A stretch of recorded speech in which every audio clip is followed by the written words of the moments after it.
we go for launch. 5. Quiet, numbskulls, I'm broadcasting. Anything can happen in the next half hour. 4. My friend, we cannot keep this a secret any longer. This whole thing is insane. 3. Quiet, please. I am analyzing. Where's the kaboom? 2. There was supposed to be an earth-shattering kaboom. 1.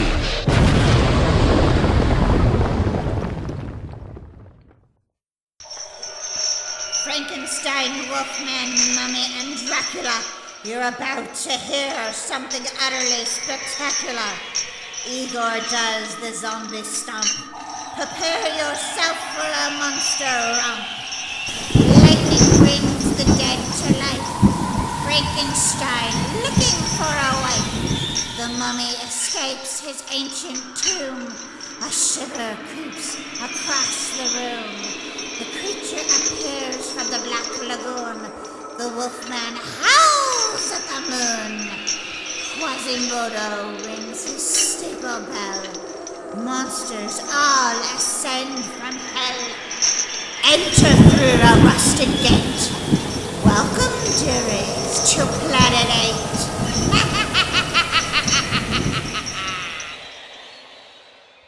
Hello, and welcome to our video version, our Halloween video version of Planet 8. Mission Commander Larry here with Chief Engineer Bob and, of course, Reconnaissance Officer Karen, and we're going to share some Universal Monster collectibles. So, first off, your Mission Commander is going to start off. This is a sideshow piece, sideshow collectibles, and this is Bela Lugosi playing the monster, and of course Lon Chaney as the Wolfman. I love this pose. I love this piece. The base looks really cool. That is so nice. You know, and the beauty is when this thing gets dusty, you don't have to dust it. Because they're monsters. You want them to look all, musty and dusty. That catches such an iconic moment from Frankenstein Meets the Wolfman. That fight scene is like burned into everyone's memory. It's such a great shot. It really is. And the way you position it, the way I position it on the shelf, you see the Wolfman's face, not Frankenstein. Because again, nothing against Bella, but, there were 3 in that series. It was the Monster and the Wolfman, Dracula, which I didn't get. They, for whatever reason, Sideshow could not get the likeness of Bella on that, so they just kind of used like a generic vampire. That was like a continuing problem with Sideshow and all their Dracula pieces. Yeah, right. The licensing fees. Although they have something on Sideshow right now, it's a bust of Bella as Dracula, and I can't think of the name of the company, but as of October 2020, if you go to Sideshow, that Bela Lugosi bust is on there, and it's a more fully developed bust with the shoulders, and you see the jewel. But anyway, in this series, there was the 3rd version. I'll give you guys a hint. Cue music, dun dun dun, yes. And thank you. So, the creature, it's such a great likeness. And I have to be careful because the female character, Julie Adams. And it doesn't really look too much like, I don't know if it's a licensing thing or they didn't even bother, but this is just really a beautiful piece. The features on the creature's face. It's nice. I have that in the other room, and it's one of my favorites as well. It's beautifully sculptured and painted. I, on the other hand, do not have that. So. Oh, Bob, I'm surprised. I know, shocking.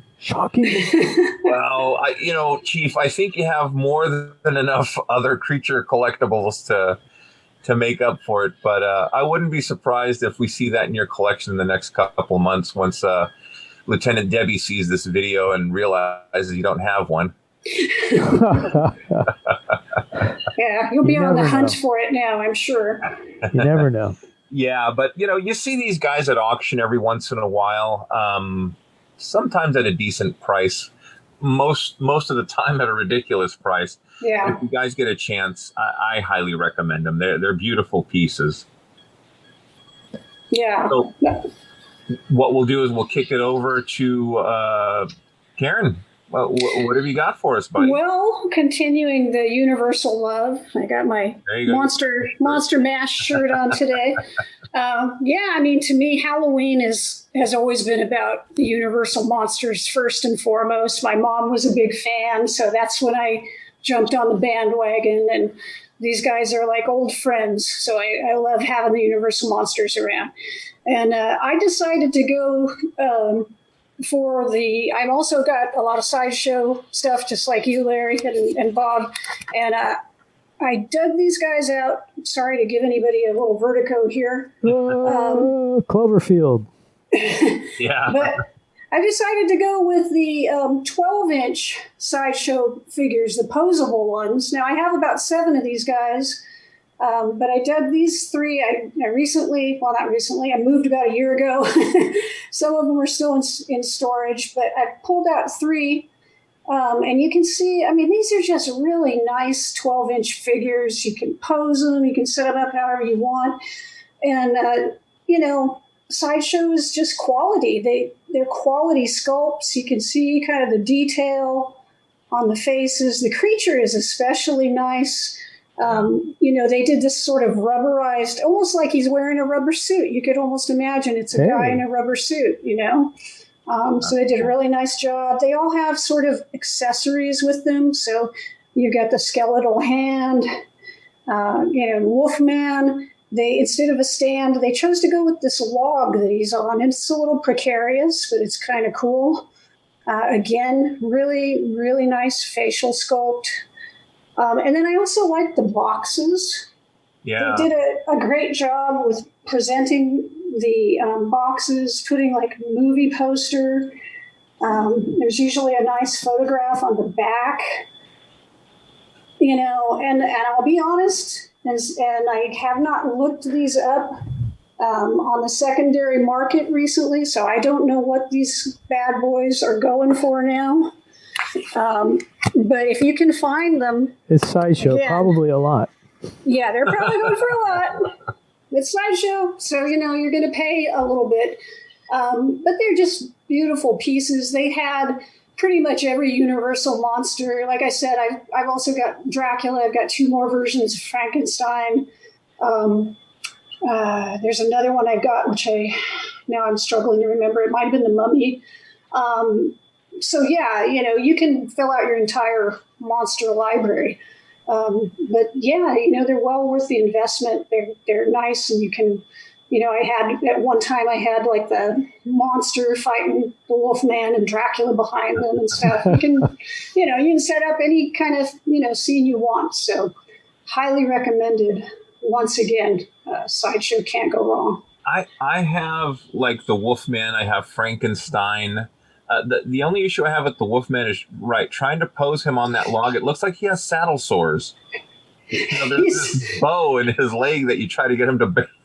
He's tough. I almost wish they just had the typical doll holder with the waist clip. Hook. I wasn't going to show it, but I do have Frankenstein meets the Wolfman version of the Bela Lugosi Frankenstein. Yep. But I think my other 2 are the Glenn Strange and then Boris Karloff from Bride of Frankenstein. But there's a ton of different Frankensteins. There's some of the side characters like Igor, Renfield. So they actually have Dr. Frankenstein, right? I think they do as well. The Bride. I mean, you can build your own world of Universal monsters. So, but again, probably pricey now in the secondary market because it's been a number of years. I think it's been always about 15 years, 12 years, something like that since they last produced them. Are they that old? They're pretty amazing. old. Because I bought most of mine secondary market, and they were pricey then. Wow. So, yeah, it's been a while since they... I mean, I guess they still have a license for some things, but they haven't regularly produced Universal Monsters in a while, as far as I know. And, yeah, all the difficulties, like I know Bela Lugosi's son has been real difficult to work with, and that's why they haven't done a lot of likenesses for Lugosi. Well, see, Lugosi's son is a lawyer. Yeah. So he's the one that kind of rounded up the Chaney family and the Karloff family and, you know, made it difficult for, that's a preview of my stuff. And basically made it difficult for Sideshow and other licensees to get actual licenses or actual likenesses of all the actors. Yeah, which is too bad. I think it's short-sighted of them because they got to realize that the generations of fans that watch these movies can be dwindling, and you know, if they had more merchandise with the likenesses, more people are likely to go after it now. I mean, get your money now. Don't hold out. But right, you know, and you know, give the fans what the fans want too. I mean, you know, obviously make some money in the process, but come on. Yeah. But that's what I've got. Very, very cool. And let's kick it over to our chief, who is in the lower. Viewers are probably watching Star Trek Lower Decks. This is Planet 8 Lower Decks, and or actually, what I would call it would be the Planet 8 Lower Depths, because what I'm showing off is the creature from the Black Lagoon and the creature corner that I have in the lower depths of Planet 8. So obviously we got the pinball machine going, and we can even... Now on with the show. We can even have it going. But basically this started off as a Creature from the Black Lagoon collection. But once I added the pinball machine, then I had to like do the whole ambiance thing, including underneath the pinball machine, we've got water. I can even turn off this light and you can see the water a little better. There we go. Oh, Bob. Get back to there. Goodness. Also, let's see if I can... I was going to turn that down, but I guess I can't. Now, this was one of the first. When we did the creature show at the Castro Theater, I bought this bust off of eBay. It was a really nice creature bust. And you'll see along the bottom of it, I have going from going from left to right, I've got Julie Adams' signature, Rico Browning in the middle, who played the creature underwater, and Ben Chapman on the far right, who played the creature on land. Nice. So very cool. That was cool. And right next to it, if you can see, is right here. This one is one of the latest editions. My friend Stan Wong had painted this really cool Creature from the Black Lagoon bust, and for some reason had no room for it, had nowhere to put it. So it's a very nice donation to the Creature Corner. And is this getting monotonous? And it's nice to have a little soundtrack. That's right. Let's talk a little more about the creature. There we go. We can actually do like a... There we go. Oh, man. Play creature pinball. That's right. Let's see. We'll do one more round of the ball here. There we go. And there we go. See if we get some bumpers going.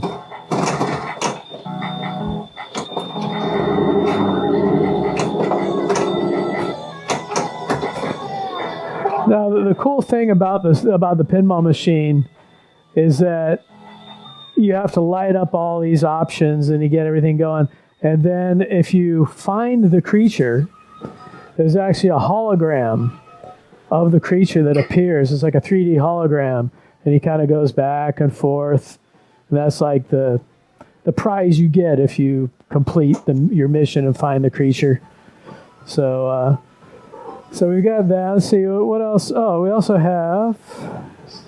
It's like you have a hand or something. There we go. We got artwork.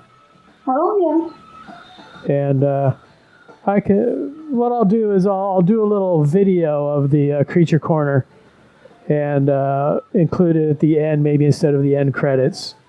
So here we do have the creature hand, the creature claw, and I'll tell you what, I'm gonna shut that off. So we have the creature claw. We have in the middle here. This is actually, I got this at Monsterpalooza, and the guy who had it at his booth, I was like the first one to buy one. So I was in there early, and of course, my spidey sense hones in on the creature, so I saw that and said, man, I got to have that. And of course, behind it is the classic sideshow Creature from the Black Lagoon statue. See if we can get a little better shot, which I know all three of us have and cherish. There he is. It's right across the room from me. That's right. So that's cool. And then what else do we got here? I mean, basically, I could zoom around and zoom in all day, but that's me. I'm not supposed to be in this shot. So, Bob, do you ever take a chair or something and just sit there and stare at it for like an hour? No, but I will sit there and play pinball and get distracted looking at some of this stuff.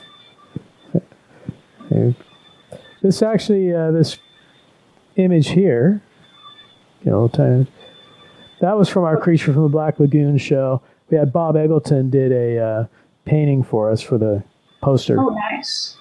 So that's an original Bob Eggleton. And then we've got, I've got all these lights and kind of tiki things and everything in there just to add ambiance to the creature. So are those like some 8-inch figures up on the top shelf there? I see a little big head. Yep. There's also like a couple of snow globes and a mug. And my partner in crime and Bay Area Film Events, Bubba Vaughn, gave me the that other creature bust there. Cool. And we go across. I could have swore I saw that one of the boutique tiki mugs by Jeff. Yeah, I have like 3 or 4 tiki mugs of the creature in here. There's also a tiki place called the Black Lagoon Room. And let's see if I can. They have a glass, which is pretty cool. Right there. There's a lot of reflections on it. I don't know if you can really see it. A little bit. It says Black Lagoon Room. There's also the sideshow Creature and Creature Walks Among Us. There is a beautiful bust that Steve Wang did of Creature Walks Among Us that he had. This is probably like one of the ugliest creatures you'll find. Let me ask you guys this. Are either of you planning to get the new Mego creature? I have it on order. Okay. Yes.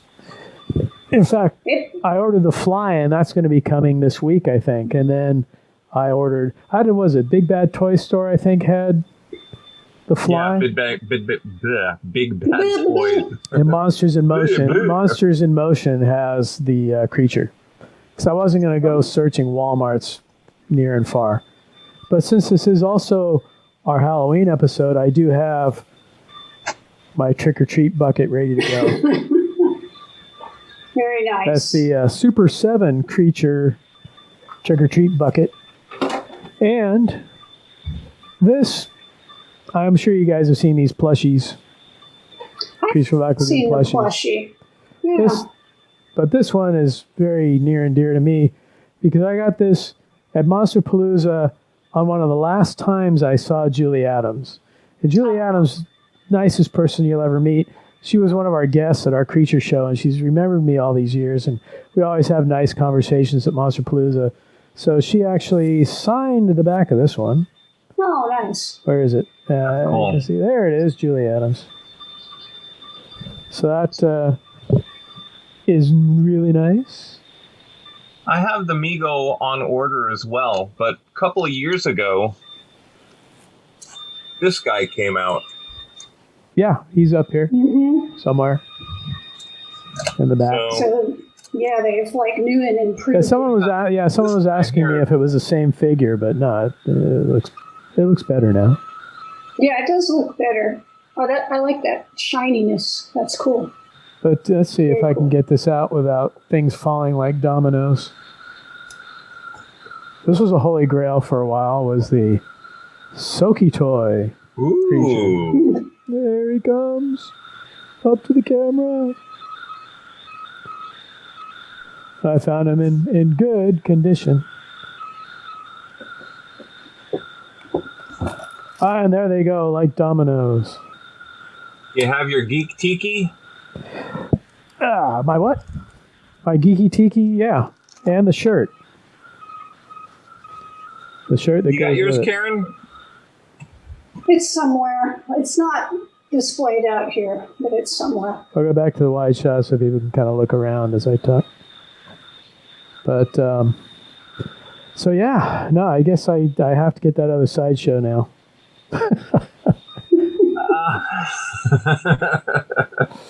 Like I said, you're well representing the creature in the corner there, buddy.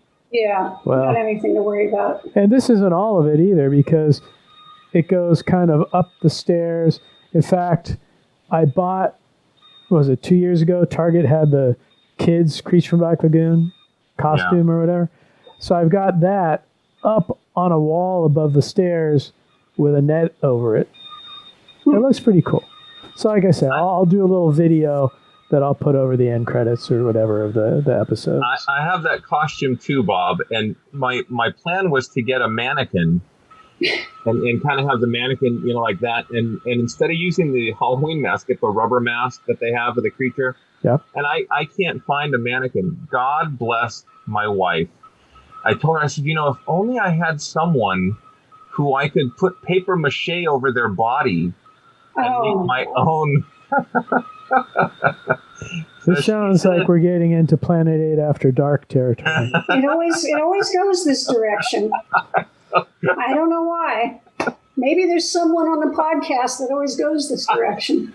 I thought I'd throw that. I don't know if Debbie would do that for you, Bob, but you might be able to get a new put the. Guys, we're remaining silent at the moment. I will say, Bob, when you were initially showing off the collection, it was really cool because the pinball machine music was going off, and you're like, "So here's a bus." Dun, dun, dun, dun, dun. That's right. Well, I can turn back on again. There it goes. He has his own soundtrack. Yeah. Hey. Well, like I say, so let me ask you guys, especially Bob, since you have like so much in like one area, a themed area. How many years have you been going after that stuff? Oh, God. I'm trying to think when I got my first creature collectible. And it's like, it's been a long time. And, I was like, I had a house in Hayward. I sold the house, and I told my daughter, I'm going to do something stupid with the money, because I've never had money to do something stupid with before I put it into an account or into retirement or something. Yeah. And so I used that to buy Now, on with the show. the pinball machine. Because I've always wanted it. I always thought it'd be cool to have a pinball machine. Yeah. It's cool. like, if you're going to get a pinball machine, it's got to be the creature, right? Well, yeah, especially if you have the room. There is another Universal Monster pinball machine, which is called like Monster Ball or something like that. Yeah. And that one supposedly is more expensive than the creature. I mean, this thing was like $4,000 when I got it. Wow. And that was a bargain because a friend of mine collects pinball machines. So he put a thing on a website saying, we're looking for a Creature from Black Lagoon pinball machine. So I got a call from a guy in Florida that had one. And he wanted to charge like $6,500 for it. And then there was another guy from New Orleans that called, and he had one for about $6,000. I thought, well, maybe I'll go for that. But that's going to be a lot of money to ship. I mean, this thing is heavy and a lot of glass and fragile. It's like, I don't know if I want to ship it all that way. So I was about to just pull it on and get that one when suddenly I was like driving along and this guy calls me up. He goes, "Are you still looking for a pinball machine?" I go, "Yeah." He goes, "Creature?" I go, "Yeah." He says, "Well, I've got one, 4,000. That sounded good already." I goes, "Great. Where are you?" He goes, "I'm in Fremont," which is like just right across the bay from me. So I was like, "I'll be right over." U-turn, cross the bridge. I was there. Looked good. So yeah, ended up getting. So I got it at a bargain. But yeah, I mean, if you look for them now, they're probably in the $6,000 or $7,000 range. Oh yeah. So. Oh yeah. You know, again, it's Very nice. It's just a lot of fun to sit here and do the pinball machine. And here's all the little items that fell off in the domino effect when I pulled the. Well, how about you, Karen? When you started your monster collection, Universal or otherwise? Yeah, I don't think I really started collecting monster stuff. I was a comic book collector for many years, but the monster stuff and other stuff, I think the monster love got rekindled in me in the mid-2000s, like 2005, 2006. I really started watching the movies again and then discovered all the paraphernalia that was available. And that's when I really started gobbling up like the sideshow figures and all the little, there was all sorts of little minifigs and, crazy stuff like these guys, just about anything I could see. I was gobbling up, like I kind of mentioned before, my buying habits have slowed off because I'm kind of downsizing. It's been fun having all the stuff, but then after a while, it's sort of like, it's just stuff. I mean, there are things I'll want to keep, certain things that I really love, like, the sideshow, the Creature premium figure, like Bob showed. I'm never giving that thing up. And I've got, like, Alien and Predator and Creature busts. Those things I'm never giving up. But some of the other stuff I could see parting with. But it's been fun. It's been fun having all this stuff and displaying it and thinking of different ways to display it, buying posters to put behind things. I mean, stuff like that. Obviously for me, when people come over, I'd say the collection's probably 80% Godzilla, Ultraman, Kamen Rider, Johnny Sacco, Japanese stuff. And then probably about 10% Creature and 10% like other stuff. So over beyond the Creature corner is I've got Universal Monsters, 66 Batman, whatever else. But James Bond shelf, Rat Fink shelf. But yeah, Creature's about 10%, but it's a nice 10%. I got a hodgepodge. I couldn't tell you what all the percentages, but first Creature collectible I got was this guy here. And he has this little base. It's no batteries inside, but when they had the Creature, they had Frankenstein, they had all the Universal monsters, and he just kind of does this, bless you, and his eyes would light up, and he'd do a roar, and it's the Godzilla roar.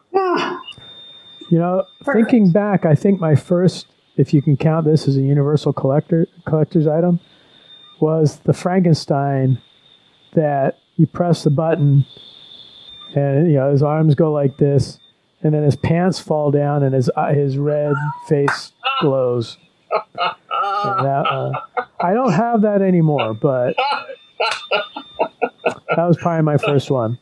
You had it with the companion Santa Claus piece who'd pull down his pants and ho, ho, ho. Yeah. No, I didn't have Santa Claus, but I did have Frankenstein.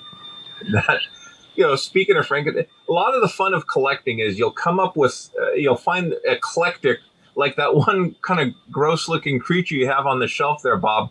I kind of want one just for the effect of, what is that deformed version of the creature? Well, it's funny because it came in a set. I can't remember the company. Dennis Lancaster tells me the company all the time because he hates them. But yeah, it was Creature, Frankenstein, Dracula, and the Wolfman. And none of them looked good at all. But I was able to get them off of Streff & Taylor at a Creatures Con cheap. And I thought, well, how can I turn that down? Yeah. I was there when you got it, and I'm like, oh my God, what a steal. Yeah. So even though they look funny, but still it was nice to get the whole set for. Well, I mean, obviously I wanted the creature to put up in the creature corner, but he wanted to sell them as a set and made me a deal. Yeah. So. Well, like I say, a lot of the fun is getting the oddball things. I showed the creature version, but I also have a Frankenstein version of these. It's a Hikari Japanese vinyl.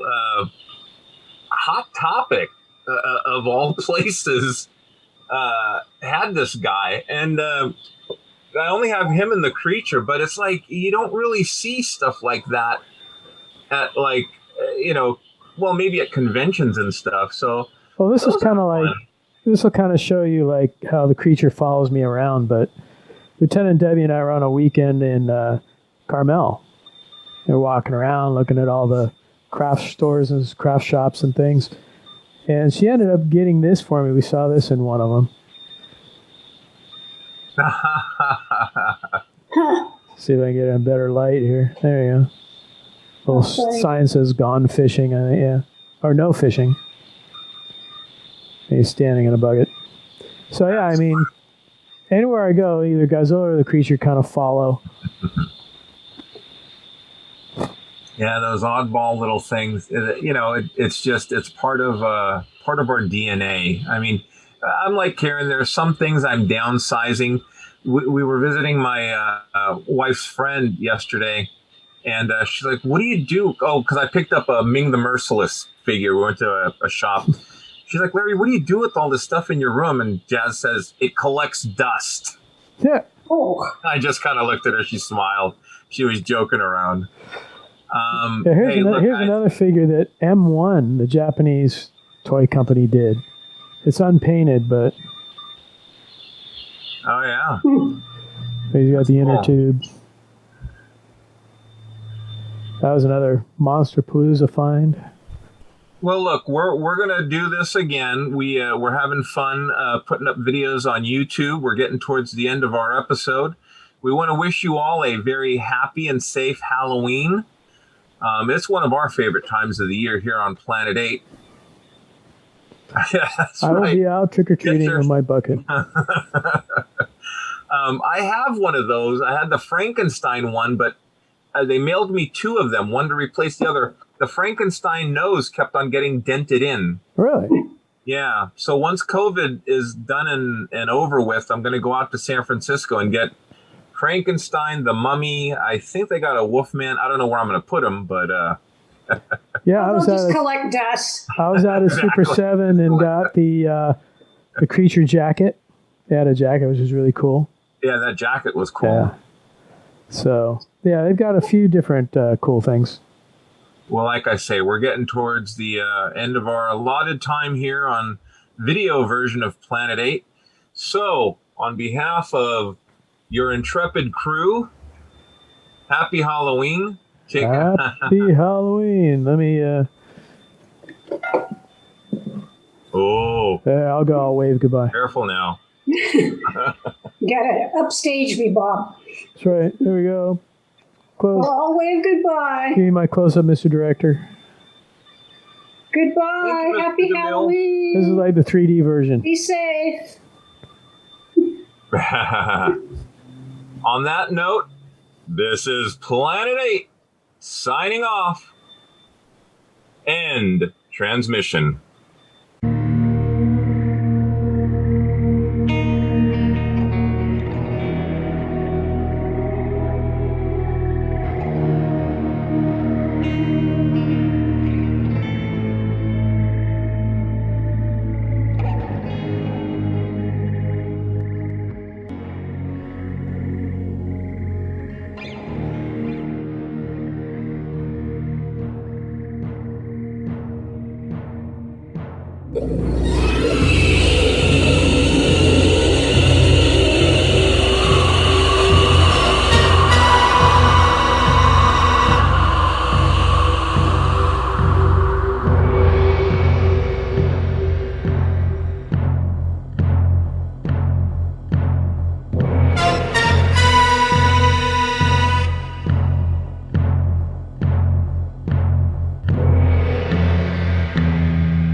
On that note, this will conclude this transmission from Planet 8.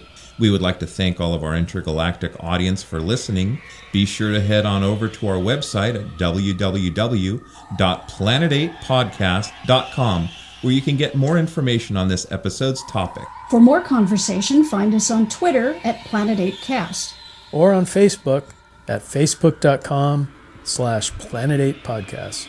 We want to thank you guys for tuning in each and every episode. We look forward to your input and opinions. Until next time, this is Planet 8 signing off. End transmission. By George, he's got it. It is the end.